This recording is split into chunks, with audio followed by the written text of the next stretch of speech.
the afternoon. I'd like to begin by welcoming Provost Chilton up here. She's greeting us and joining us and helping us introduce our invited speaker. Thank you, Provost Chilton, for coming to Elevate today. Can you all hear me okay? Great. Excellent. Well, first of all, thank you, Erica, and everyone who was involved in organizing this. Looked at the agenda, really exciting event. And thank all of you for being here and for showing your commitment to inclusive teaching, which is something that's very near and dear to my own heart and critical, of course, to the success of our students. Before I introduce our keynote speaker, sorry to make you stand here while I introduce you, it's a little bit awkward, I suppose. I want to give a special shout out to Erica and the whole Transformational Change Initiative team for their efforts on this Elevate conference. As we begin a new year, it's conferences like Elevate that really reinvigorate us, remind us why we're here, get us psyched up to lean into the semester and develop our skills as educators. And support our students, of course. So thank you to all of us who have joined us today. And now it's my pleasure to introduce Dr. Elizabeth Canning. Dr. Canning is an assistant professor in our psychology department.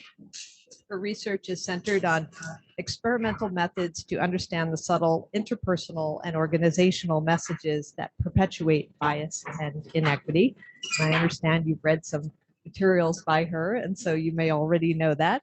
But she specifically focuses on subtle messages about belonging, value, talent, and ability that are communicated by institutions, employers, instructors, and peers.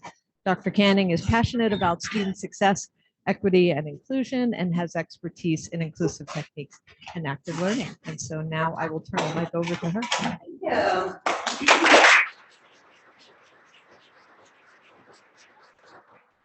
And talk a little bit about some of the data that we've collected in my lab over the past few years. And I hope that you will find it informative and inspiring in your own classes as we begin the new semester. So I'm going to start off first with talking about a few different social disparities that we see at the higher education level, just so that we're all kind of on the same page as to what's going on in the data that most fields now recognize as some issues. So we know across sociology, economics, psychology, education, a number of fields that getting a bachelor's degree, a college education, is still considered to be one of the best forms of social mobility that we have today, particularly in the United States. Yet, we know that there are huge disparities in higher education that make obtaining that bachelor's degree much more difficult for certain groups. So I'm going to talk about three different groups today.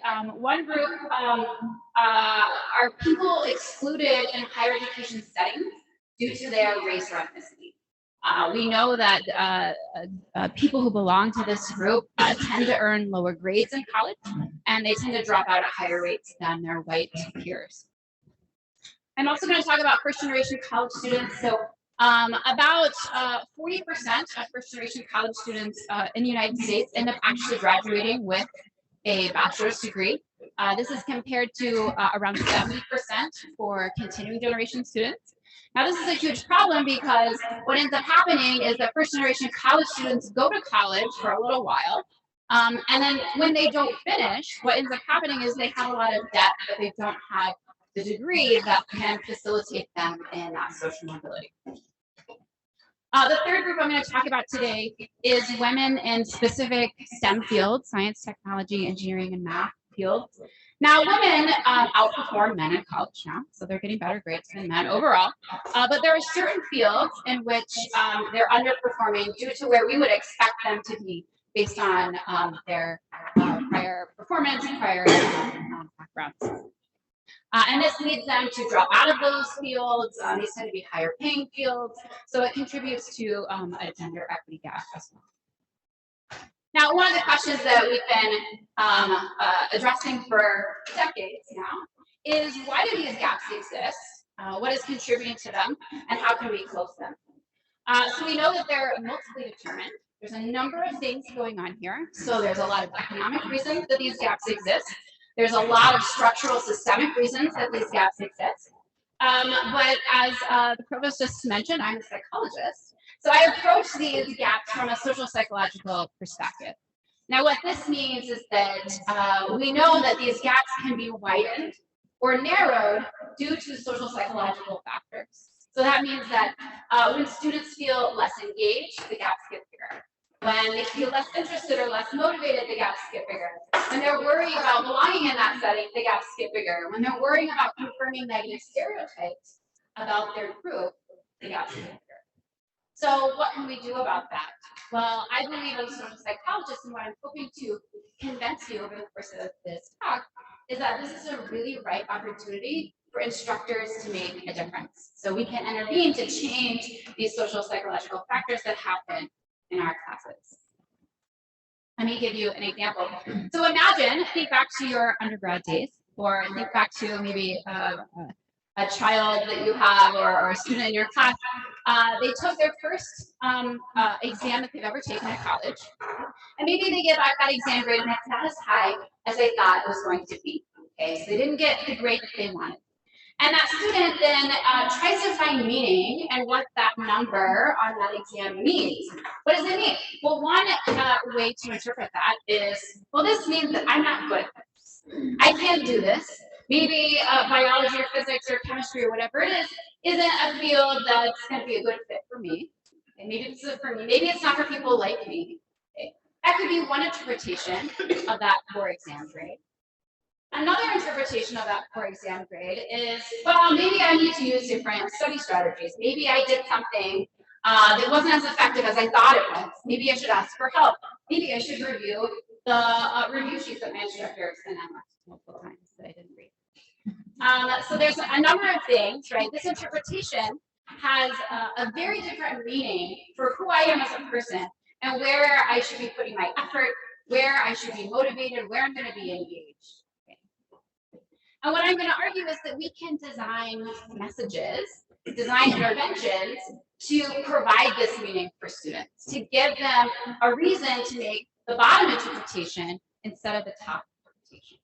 And this could potentially reduce the threat that they might be experiencing in those classrooms. It could potentially increase their engagement in the course, and ultimately it could affect their performance in the course. Today I'm going to focus on some of my research that looks at instructor mindset beliefs. So these are the messages that instructors give to their students about whether their ability, whether their talent is something that's fixed and innate or something that's malleable and can change over time. So a little bit of background about mindset theory. So mindset theory was developed by Carol Dweck in the 80s, and she accounts that people's beliefs about the malleability or fixedness of ability and talent is what she calls their mindset beliefs. So people who endorse more of what she calls a fixed mindset believe that abilities are fixed and can't be changed. So you either have what it takes to be successful in that field or on that project or on that exam, or you don't. Okay, so your ability is fixed in that context. People who endorse more of a growth mindset believe that abilities are malleable. They can change over time. They can be improved with effort, with effective strategies, not all strategies, but effective strategies, and seeking help or tutoring or getting some resources. Now I'm going to sum up like 30 years of research in this one slide, which says that students who tend to endorse a fixed mindset, they experience more decreased engagement, decreased persistence in certain fields, and in some studies, decreased performance. So there's a huge shift in wanting to change students' mindsets to be less fixed and more growth. And there's a lot of research that suggests that if you can shift the student's mindset to be in more of a growth mindset, that they're going to experience some positive outcomes in education. Now, because this research has become very popular in the past 10 years or so, there's a lot of misconceptions about what a growth mindset is and is not. So I want to clear up a few of those things here. A growth mindset is not dichotomous. Now I know in the previous slide I just made it dichotomous, but I'm telling you it's not dichotomous. It's actually continuous. So people can be somewhere in the middle. In fact, most people are somewhere in the middle. So some people can be more growth, some people can be more fixed. But again, it's a little bit complicated. Maybe we think it requires a little bit of both things. It requires a little bit of innate ability, but also we need some effort. So that would be you'll be kind of in the middle on that continuum. It also means that it's context specific. So maybe I have a growth mindset about my academic ability in psychology, but I have a very fixed mindset about my basketball ability. Okay, I'm definitely not a basketball person. That's just not in my innate ability to be good at basketball. Okay, I would have a fixed mindset about my basketball ability, but I definitely have a growth mindset about learning and reading and all that kind of thing. Okay, so it is context specific. It's also not just about effort. So this is a huge misconception that a lot of instructors make, that having a growth mindset just means trying harder. So if you just put a little bit more effort into it, if you just spend more time on it, if you just do what I tell you to do, then you will be successful. That is a misconception because it's more than just effort. It requires doing something differently. So if you do the same strategy over and over again, but it's not an effective strategy, you're putting a lot of effort into it, but you're not seeing changes happen. So it's effective strategies, it's seeking help, it's figuring out which strategy works for you, and it's also selection. It's also not just being positive. It's not just telling people you can do it, you can do it. It's not just being a cheerleader for someone. It's not just having a good attitude. Okay. It's more than that. It's that it's actually going to be really hard. So you're going to make a lot of mistakes. Maybe you're not going to get the grade that you wanted to get because you're trying out different things. Maybe you're trying something really challenging and you're going to fail at that. But you tried it. So that is something different than avoiding those challenges. So it's not just being positive. In fact, we find that a lot of people who have a fixed mindset, particularly instructors, they actually tend to be more comforting to students than growth mindset professors. So they tend to comfort people for their poor performance, saying things like, it's okay if you're not a math person. That's fine. Some people are good at math, some people are not, but we'll find a fit for you and what fits your ability. That's a very fixed mindset statement. But it's very positive. It's very comforting. Like, I care about you as a person. I want to see you be successful. So let's find you a field that fits with your innate ability. So it's not just being positive. It is actually about the message itself. Now, most of the research on growth mindset for the past 20 or so years has focused exclusively on students, how students' beliefs about ability impact their own outcomes. Okay. Now, this work is extremely important. Those of you who are in Lyft are learning about this work, but focusing solely on students and their belief system puts the burden solely on the students, and it ignores the contextual environment in the classroom and in society in general.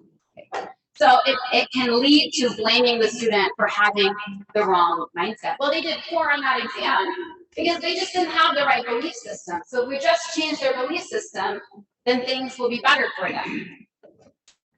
What I'm going to talk about is that when you do that, you're ignoring a lot of things that are going on in the environment that students are very attuned to. So what I'm going to talk about today is considering mindset as a cue in the environment. Okay. And you have to look at other messages in that environment. And what we're going to focus on today is the instructor. So how do mindset cues from the instructor influence students and students' outcomes? Today I'm going to talk about 3 studies that I've looked at in my lab. The first study is a university-wide study that we conducted on faculty self-reported mindset beliefs, and we linked them to student outcomes. It's a correlational study. The second study is a laboratory experiment where we manipulate faculty mindset messages and see what that does for students. The third study is a randomized intervention study that took place in the introductory biology course here at WSU. And I'm presenting these 3 studies because what I found is that instructors really appreciate evidence-based teaching practices. So going through the data and seeing what is actually effective, what do the data look like, what can we expect to see in return for the efforts that we make in our classrooms. So we are all very overburdened as instructors. We have a lot going on. We have to make sort of some cost-benefit decisions when designing our course, right? How much effort do I have to put in? And what kind of outcome can I get from doing that effort? That's the type of thing that we do as instructors to best utilize our time. So with keeping that in mind, I want to show you some strategies that we found that can have evidence-based outcomes that you can be confident in. So this first study, what we did is we sent out a survey to STEM faculty at one university, and much to our surprise, 150 STEM faculty responded to that survey. It's really hard to get faculty to fill out surveys. I don't think about it, but we were super stoked about this because this was a lot more than we were expecting. And we kept it really short, so we just asked them a couple questions that Carol had validated in previous research. So we asked them questions like, how much do you agree with this statement? To be honest, students have a certain amount of intelligence, and they really can't do much to change it. So this would be sort of a fixed item. So they answered these questions, they told us about their demographics and their teaching experience. And here's the distribution of mindset scores from the faculty who responded to our survey. For the most part, it's pretty normally distributed. So we've got faculty who are on the more growth mindset side. We've got faculty who are on the more fixed mindset side. I like to point out that faculty like to pick the next fixed item. So they're like, I'm not totally fixed. Just looks right next to it. So this is, sort of the distribution that we see across the STEM fields from this data set. Here's where the faculty are coming from in their departments. So we have a lot of representation from biology at this university. It's a very large department on this campus. We have representation from all 13 STEM departments at this university. So we've got some mathematicians, some statisticians, some economists, some chemists and computer scientists. The gender and race breakdown of the faculty in this sample mirror the gender and race breakdown in the national numbers. So if you go to the NSF numbers, these are the numbers that we should expect in the United States. So after we surveyed the faculty, we went into an instructional, the course records from all of these faculty's courses that they've taught over the past 2 years. So we collected course grades from every student that these faculty taught over 7 semesters. We aggregated it into one big data set. They came out to over 600 STEM courses across this time period, over 15,000 undergraduate students. These demographics mirror that at the university at large. So what did we find? Well, here what we're looking at is a correlation. We're looking at a correlation between faculty mindset scores and the course grade that students get in those faculty courses. So again, I told you it's not dichotomous, but I'm presenting it in a dichotomous way. So here, what I pulled out is one standard deviation below the mean on faculty mindset scores. So these are the more fixed faculty on the left, and then the more growth mindset faculty on the right. And what we see here is that students are earning higher grades in courses taught by faculty who have told us that they endorse more of a growth mindset. Okay, so students are getting poorer grades in the fixed mindset courses. What is even more interesting here is that we found that this varies based on students' race ethnicity. So here at this university, we found that underrepresented racial ethnic minority students performed more poorly in the STEM courses when the faculty member endorsed a fixed mindset about ability. So the blue bars here on the left, those are the majority group members at this institution. At this institution, that means these are the white and Asian students. So that category may not be the same at all institutions, but at this institution, those students are overrepresented in these fields. So those are the majority group. The red bars here represent the underrepresented minority group members at this campus. That is Black, Hispanic, and Native students. And what we see here is that there's a racial achievement gap, a racial opportunity gap, performance gap, whatever term you're using for that. And you can see that minority students are performing more poorly overall in STEM courses compared to majority group students. So this is a finding that we find over and over again across institutions.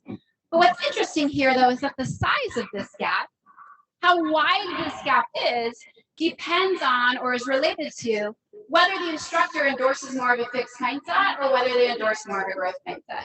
So the gap is actually twice as large when the faculty has more of a fixed mindset compared to when they have more of a growth mindset. So this is a huge problem. Okay, this is a huge problem that this gap varies depending on the belief system of the instructor. And what that's telling us is that the instructors are communicating this to students in some way that the students are then picking up on it and it's affecting their performance.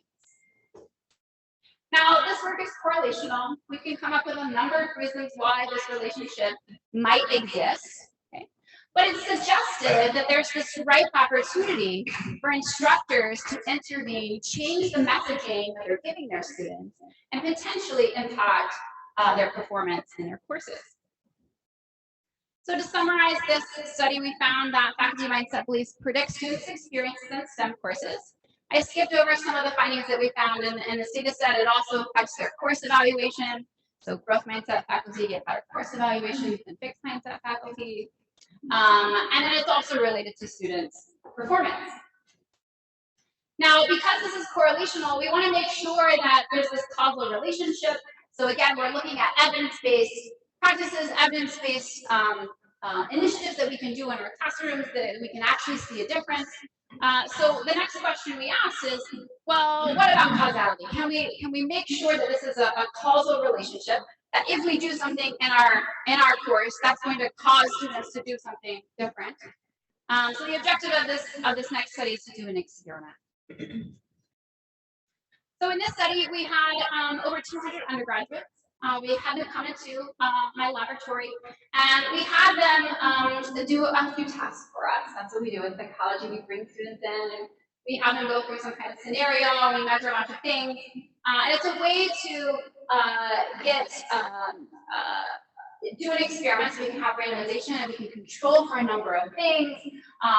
It's a very controlled way of looking at student behavior. So we had them come into our laboratory and we said, we're going to try out this new course, trying out to see if this new course is going to be a good fit for this university. So we want to see your perceptions of this calculus course that we're going to potentially do at this university.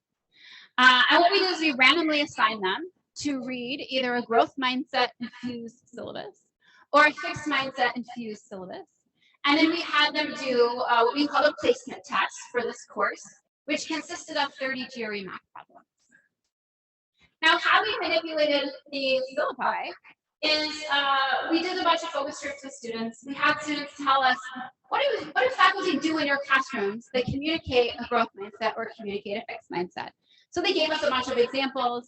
We also collected a number of syllabi from faculty that are publicly available online. So we have a big data set of syllabi.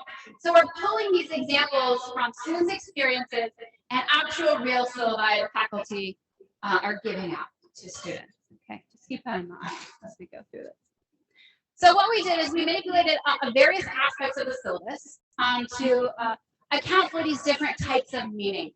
So we kept the policy the same across the syllabi, but we changed the meaning of that policy. So in both syllabi, the policy here is, I don't take attendance in my class. And so that policy is the same across the syllabi.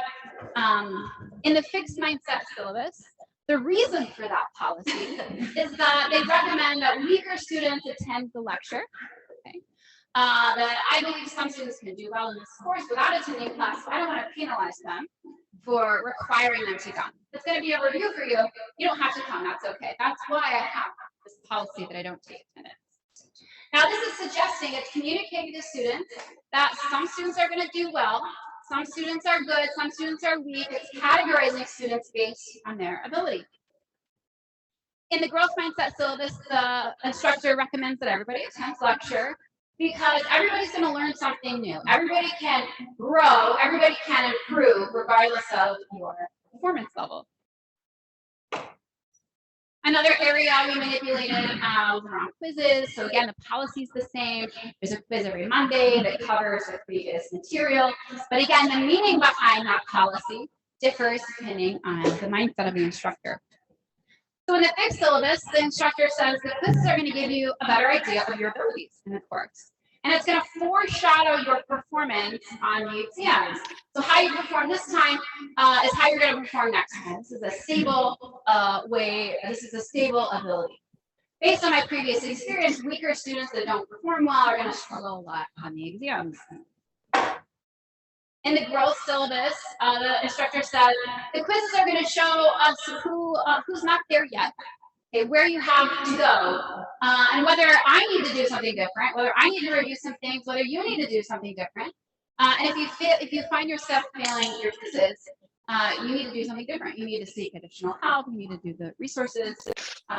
You need to do something to grow your understanding. Now, we manipulated a bunch of different areas on the syllabi. These are just a couple that we pulled out. But again, these are based on real students' experiences and real syllabi. So I'm going to jump right to the performance outcomes. We also measured a number of psychological outcomes like their belonging, how well they feel like imposter, how well they fit in the class, whether they think they're going to be stereotyped. We find a number of findings on those other outcomes. I'm just going to present the performance findings to you. So here we have on the y-axis, we have their performance on this GRE math test. Okay. Now, if you are astute to memories, you'll know that this was a 30-item GRE math test, not even showing you the full scale because they're not doing great on it. Okay. They're not doing super great on it. I'm first going to show you the results for the men's performance in this class. So here's how the men are performing, depending on whether they got the fixed mindset professor or whether they got the growth mindset professor. Here, what we find is that men performed equally well across conditions. Okay, so whether they had a fixed mindset professor or a growth mindset professor, they're performing about the same across conditions. Now, again, they're not doing super well, right? 11, 10 out of 30 is not the greatest performance. But this is not the case for women in our study. So when the professor signaled a fixed mindset of this calculus course, men significantly outperformed women on this GRE test. So they answered about 4 more problems correctly. Now, based on how they're performing, 4 out of 10 is a huge gap here. So men are significantly outperforming women on this exam. This is a huge effect size. In the growth mindset condition, they're still outperforming women, but the gap is much, much more narrow. Okay. So when the professor signaled a growth mindset, the gender gap in performance is reduced by 60%. Now, this is just based on the messaging that the professor is giving about the meaning behind the policies that they're providing their students in their courses. So what this is suggesting is that faculty mindset beliefs are affecting women's performance in this class, but it's not affecting men's performance in this class. And what we're hypothesizing here is that when you're part of a group that is negatively stereotyped, okay, so the stereotype in our society is that women are not as good at math than men. So when you're part of the negatively stereotyped group, having a fixed mindset from your professor, knowing that they believe that abilities are fixed and can't be changed, when you're part of that negatively stereotyped group, that is definitely going to be demotivating for you. You're going to put in less effort. You're going to feel like you don't fit in that class. And those psychological processes are going to lead you to underperform compared to where you should based on your prior performance. So in this study, we established this causal link. Okay? We established this causal link between faculty mindset beliefs and student outcomes. When faculty say certain things, it causes some students to do different things in their courses. They underperform, they feel like they don't fit in. Communicating a fixed mindset is threatening for everybody. We see that across men, women, all races, ethnicity. Communicating a fixed mindset can be threatening, but it's only going to affect your performance and your motivation when you are part of that negatively stereotyped group. So here we find that the fixed mindset from the instructor is undermining women's performance, but not men's performance in this hypothetical calculus. The next question we asked is, well, we found this link at a university. So we found this correlation between faculty and student performance, and we brought it into the laboratory. We found that there's a causal link. We did an experiment. Now we're going to go back into the classroom and do an experiment that says, if we can intervene, if we can change some things in a classroom, will that actually affect students' real outcomes? So we wanted to design an intervention that focused mindset messages at critical times in the semester that might lead students to engage differently with the course. And then ultimately, we're looking at their performance in the course. So a few years ago at WSU, I worked with Bill Davis, and whenever he was teaching intro bio, and he was super on board with doing this. So we got together and we designed an intervention in which we manipulated mindset messages from him as the instructor of this course. So this class is a big class. In this semester, there was over 400 students in the class. It's predominantly women. We have a number of Black, Hispanic, and Native students. The largest gap in this class is between first-generation college students and continuing generation college students. So we see a little bit of a race gap in this course, but the biggest gap is for first-generation college students. So this is the gap that we're most interested in narrowing in this class. So here's a schematic of what we did in this class. So at the very beginning of the class, we randomly assigned all the students in the class to either a control condition or a growth mindset condition. We felt it was unethical to randomize them to a fixed mindset condition than the research we had done up until this point. So here we're just comparing the control group to a growth mindset message group. In this class, there are 3 big exams. Okay, these contribute to a lot of the students' overall course grade at the end of the semester. So what we did here is we manipulated these mindset messages directly after each exam. Whenever the exam scores were posted online, I had Bill send out an email to all the students. Some of the students got the control email, and some of the students got a growth mindset email. At the end of the semester, we collected their grades. We also looked at their website usage. So this is when we were using Blackboard at WSU. It was a lot easier to get this data from Blackboard than Canvas. But we pulled a lot of their user data from Blackboard to see how often they're going into Blackboard to mess around with the course material. We also collected that data. I'm going to show you what the emails look like. So here's the control email. It says, very standard stuff that we would say as an instructor. The exam grades have been posted. Here's how it's calculated. Here's the average. Happy to meet with you during office hours to discuss this. Those in the control condition got this email after every exam. The students in the growth mindset condition also got that information. So they got all the information about the exam. But then they also got a big fat paragraph, which we tried to pare down, but we're worried. So it's a big paragraph that says, here are my views about learning, exam performance, and doing well in this course. And here's where we infuse the growth mindset language. So it reads, I believe that every student, regardless of how well they did on this exam, can improve their skills, learn from their mistakes, and be successful in this course. Remember, learning is a process, and it often occurs over time. Let me give you a secret to this class. You don't have to be quote unquote smart to perform at a high level. You can work hard, work effectively to master the material. Here's how I know this. I worked with multiple students every semester who performed poorly on the first exam, but then turned things around and made improvements on their remaining exams. How did they do it? It wasn't by suddenly getting a higher IQ. Here's what they told me about how they made those improvements. We gave them around 4 or 5 different strategies that we know are effective study strategies. Okay, so studying in groups, not rereading material over and over again, doing something different. I can give you those strategies at a later time if you're interested in that. Now, these strategies were also given to the control students, not in an email, but Bill is a great instructor, so he's not going to withhold these study strategies from his students. They were made aware of these strategies.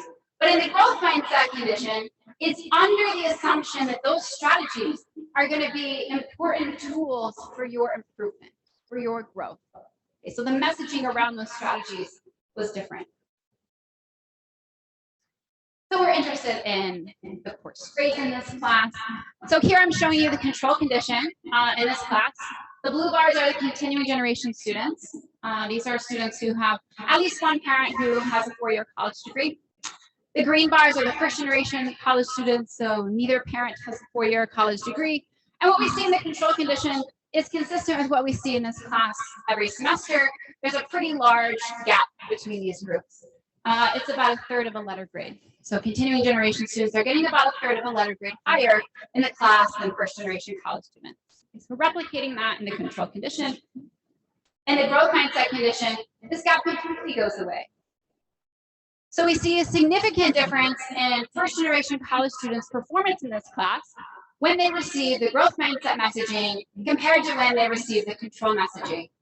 So again, we're increasing their grades by about 1/3 of a letter grade.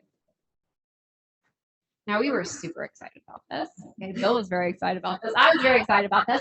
So we wanted to understand, well, they've got to be doing something different. Okay, they have to be doing something different in order to see this difference in performance. Okay, so that's where the Blackboard data comes in. We pulled all of the Blackboard data. And what we see here is a main effective condition. So the growth students who receive the growth mindset messaging are more active on Blackboard compared to the control condition.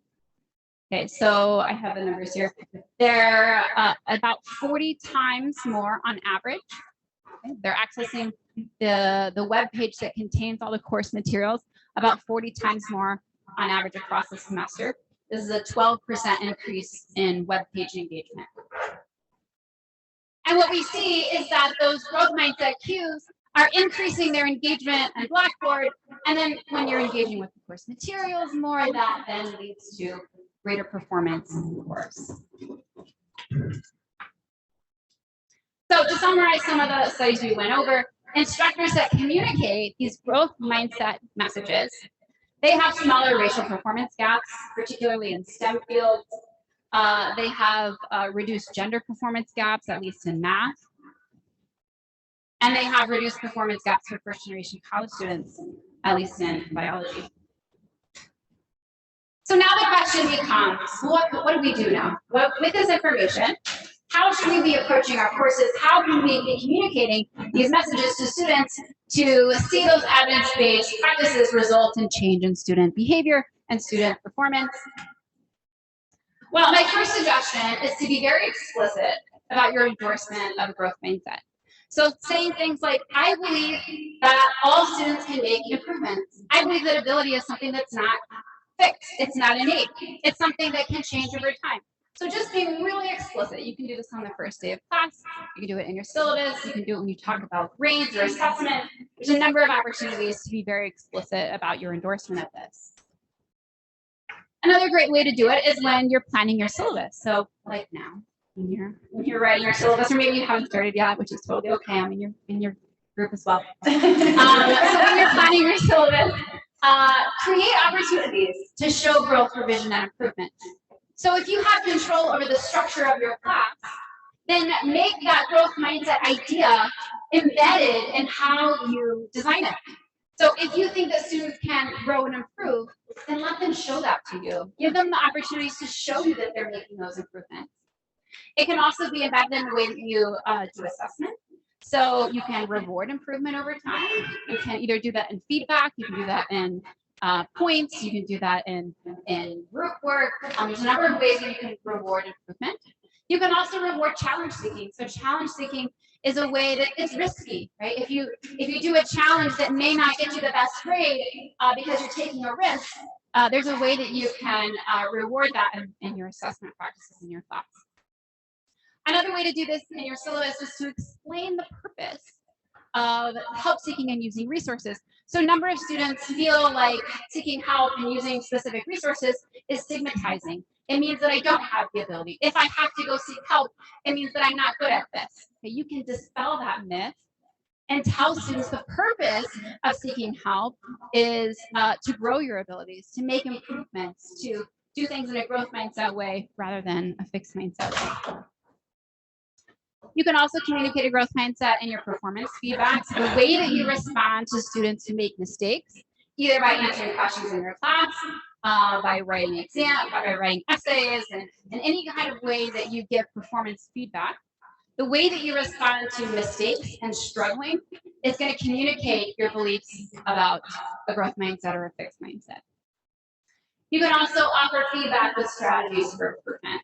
Okay, so this might seem inherent, but a lot of people kind of forget this, that there are a number of strategies, and students can then decide whether doing that strategy is going to be something that they want to invest time in or not. So my general conclusion here across the research that we've done in the past few years is that instructors have a lot of power. There's a lot of opportunity. I think sometimes we feel a little bit helpless because we're competing with a lot of systemic issues that are beyond our control in this moment. But we do have control of our classrooms generally, and it's an opportunity to create meaning for students by being intentional about the growth mindset messages that we send out. I want to thank my collaborators on this work, Dr. Katie Meeks, Dr. Rain Green, Dr. Mary Murphy, my graduate student Nikita White, and of course, Dr. Bill Diaz, WSU, who helps with the last study. Here are some resources. So the instructor resources QR code brings you to the Student Experiences Project that I collaborated with, where we have a number of resources to help you design your syllabus, do certain things in your classrooms, to communicate a growth mindset. And then on the right is a QR code to the academic papers that I talked about today, as well as other papers from my laboratory. With that, I'm happy to take questions, and thank you.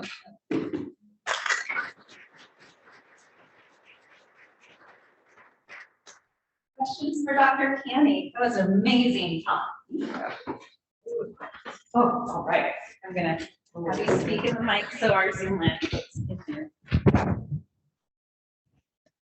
Well, as a former math major who was the only woman in the class and ended up leaving because of this lack of sense of belonging, this really resonates with me and carried it with me as I then became an instructor.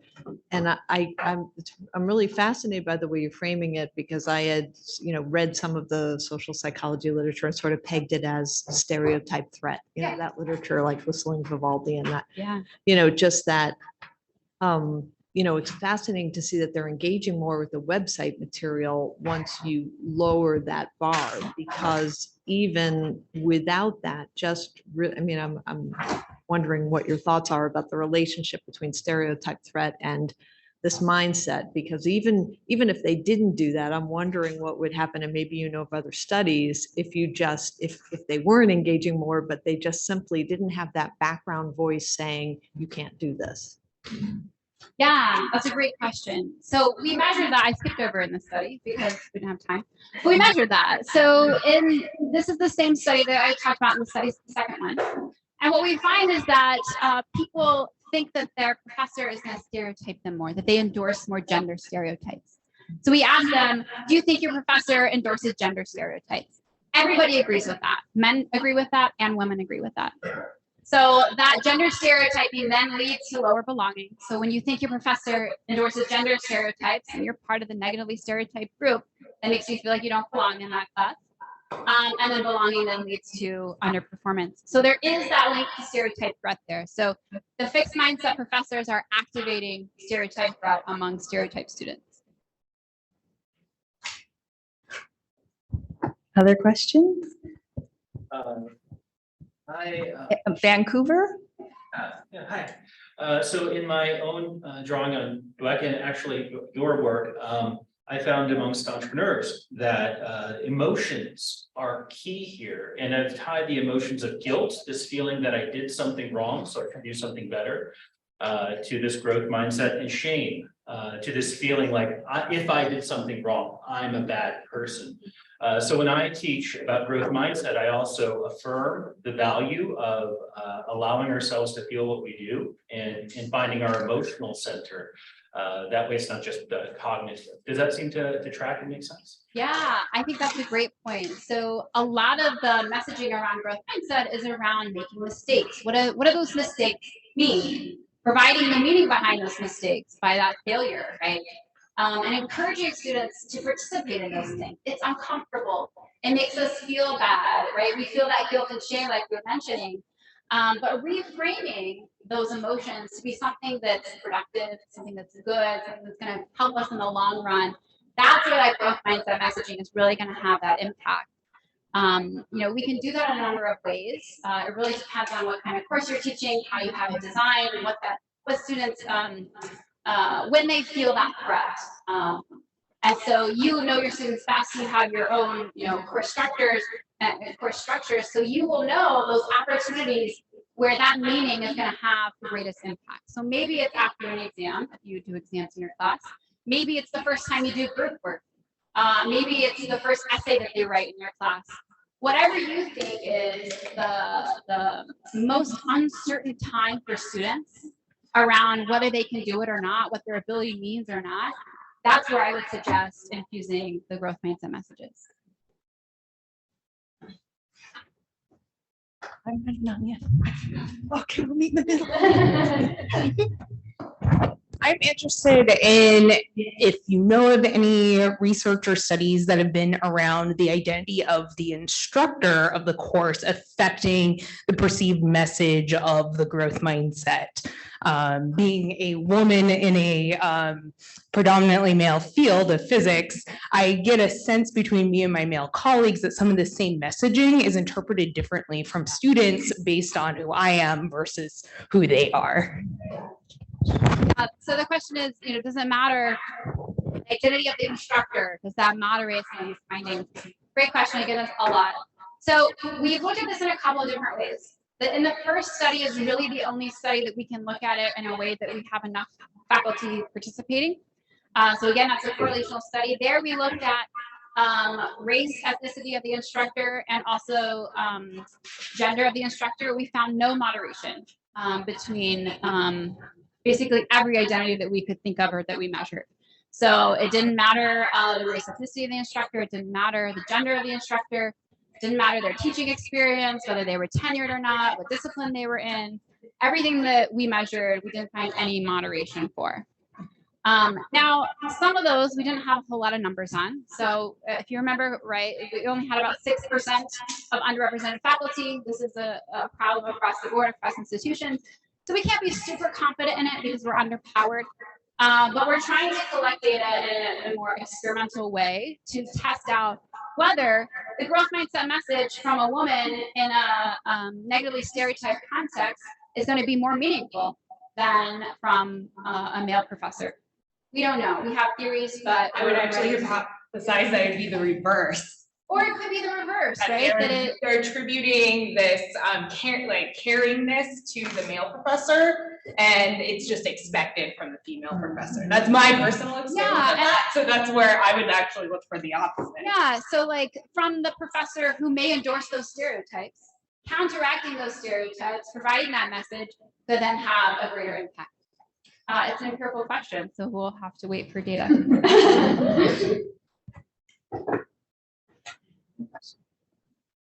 Any further questions? There's one question in the chat. Oh yeah. And they just say, will you make these slides available? Yeah. So I also get that question a lot too.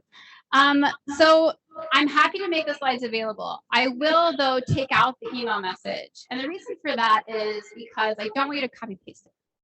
And the reason for that is if every one of you puts the exact same paragraph in their emails, it's not going to be meaningful to the students.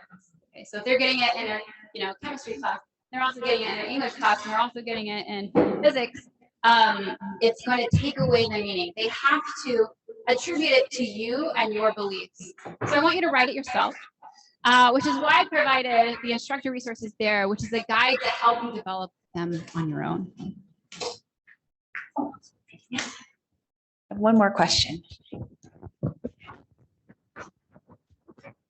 Hi, Dr. Connie. Great presentation. Thank you very much. My name is Hong Tao. I'm from School of Design and Construction in Violin College of Engineering and Architecture. So my question is around reward for improvement and the strategy for taking challenges or strategy for rewards for the improvement and challenge seeking. How can we reward, what are the strategies or how can we reward that, but also maintain the rigor of higher education? Because, for example, if students make a mistake in an exam or in an assignment, if you give them opportunity to make it up, and then one degree is that maybe it's not as rigor, or maybe it's not rigorous enough. Another is that if a student see this as kind of a common theme, and they may put less effort in the first try because they know I can make it up again anyway. So What are your recommendations? Yeah, so it really depends on the type of course that you have. So this is going to be really idiosyncratic depending on the topic, how big your class is, what type of assessment you do. It can be in a number of ways. So to a huge class that has only multiple choice questions, right? There's a way to provide extra points for like the challenge bonus question, for instance. You can also provide points for showing the process and not just the result. So if you do any kind of math, you do any kind of logic work, right? Rewarding the process and the end result, but rewarding the process can also show that as well. So I care about the learning part. I don't just care about the end result. And you can do that a number of ways depending on how you do your course. In writing, so have a little bit more flexibility there. So it really just depends. It can be in the type of projects, if you have group projects in your class, the type of challenges that they take on as a group, you can reward that. You don't necessarily have to reward it with points as well. So you can reward it with your own personal feedback if it's too difficult to assign points to it. So let's thank Dr. Canning again.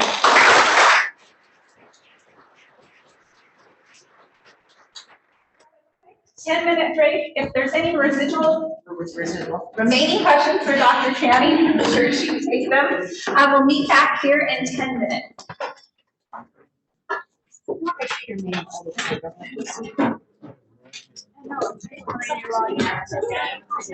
How are you?